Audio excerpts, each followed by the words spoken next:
pagbukas pa lang, marami ng tao, nag-uunahan sa buffet. Sa iba, basil ang gamit sa pagkrapo, pero dito, holy basil ang gamit, kaya ibang-iba ang lasa.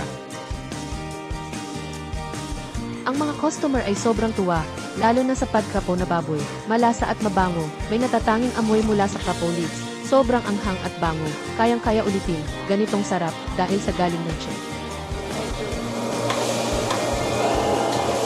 Lakasan ng apoy sa paggisa, ilagay ang namarinade na baboy, ihalo ang homemade na sauce, maapoy na stir-fry, kailangang idiin ang baboy habang niluluto, para mas manuot ang lasa ng sauce. Sa huli, ilagay ang krapo leaves, para bumango.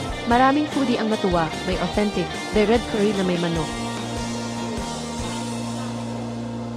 Ginisa ang red curry, may red ginger, tanglad at marami pang sangkap. Amoy pa lang, nakakagutom na, dagdagan ng gata, para mas creamy.